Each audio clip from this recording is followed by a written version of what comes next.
ভাই আপনারা যারা ব্রয়লার মুরগি পালন করতে চাইতেছেন, যারা নতুন খামার করবেন নিয়ত করছেন বা নতুন খামারিরা আছেন, তারা মনে করেন বাকিতে ব্যবসা করলে যে কীরকম হবে এটা তো আমার আগের ভিডিওতে দেখাইছি।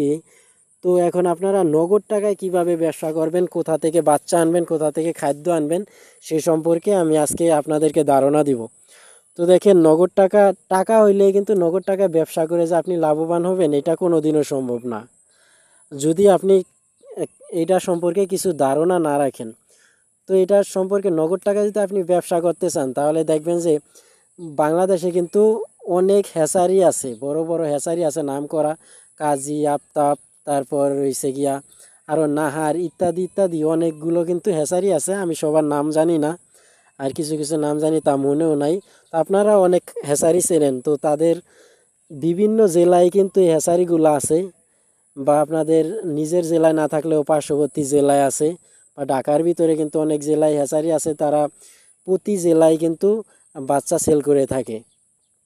তা আপনারা ওই সব জায়গায় যদি সরাসরি দেখা করতে পারেন, যে তাদের সাথে ফোনে যোগাযোগ করে সরাসরি কষ্ট হলেও 2-1 হাজার টাকা 2-3 হাজার টাকা খরচ করে সরাসরি যা দেখা করবেন, কথা বলবেন, কথা বলে তাদের কাছ থেকে এ গ্রেডের বাচ্চা আপনারা নগদ টাকায় ক্রয় করতে পারবেন। তাদের কাছে কিন্তু বিভিন্ন গ্রেডের বাচ্চা আছে। তো এ গ্রেডের বাচ্চা যদি আপনারা তাদের কাছ থেকে নগদ টাকায় ক্রয় করে আনেন, তারাই কিন্তু হোম ডেলিভারি দিয়ে থাকে। হোম ডেলিভারি বা আপনার উপজেলায় পৌঁছায় দিব এইরকম মনে করেন প্রায় হ্যাচারির এই বড় বড় গাড়ি আছে, তাদের গাড়ি প্রতি সপ্তাহে 2-3 বার মনে করেন প্রতি জেলায় ঢোকে। তো তাদের কাছ থেকে যোগাযোগ করে সরাসরি আপনারা যদি বাচ্চা আনেন, তাদের কাছ থেকে খাদ্য আনবেন, তাহলে দেখা যাবে যে স্থানীয় যে ডিলারগুলোর কাছ থেকে আপনারা যে খাদ্যগুলো আনেন, ওই খাদ্যের অনেক টাকা, প্রায় 200-300 টাকা ডিফারেন্সে আপনার 200-300 টাকা কমে এক এক বস্তা খাদ্য আনতে পারবেন। এবং বাচ্চার রেটও মনে করেন প্রায় অনেক টাকা, 10-15 টাকা ডিফারেন্সে আপনারা বাচ্চা ক্রয় করতে পারবেন। তাও মনে করেন যে এ গ্রেডের বাচ্চা এগুলা ক্রয় করতে পারবেন।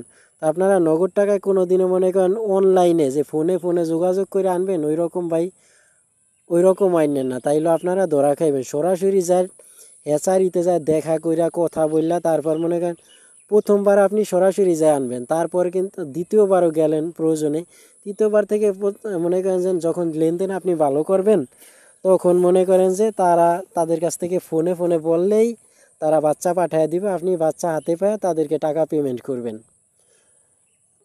এরকম যদি আপনারা ব্যবসা করেন 100% আপনারা লাভবান হতে পারবেন। না হয় ভাই আপনারা যদি বাকিতে ব্যবসা করেন স্থানীয় ডিলারদের মাধ্যমে, নিঃস্ব হবেন, এটা নিশ্চিত ভাই। আপনার সব যাইব, আমও যাইব, সালাও যাইব, এক সময় দেখবেন আপনার বাড়ি ঘর চাইরা পরে ওই ঢাকা দিল্লি পাড়ি দেওয়া লাগবো দেনা পরিশোধ করার জন্য। তো দর্শক, ভিডিওটা এই পর্যন্তই। আমার ভিডিওটা যদি আপনাদের একটু হলে উপকার হয়ে থাকে, দয়া করে চ্যানেলটি সাবস্ক্রাইব করবেন, লাইক করবেন, কমেন্ট করবেন। ধন্যবাদ সবাইকে।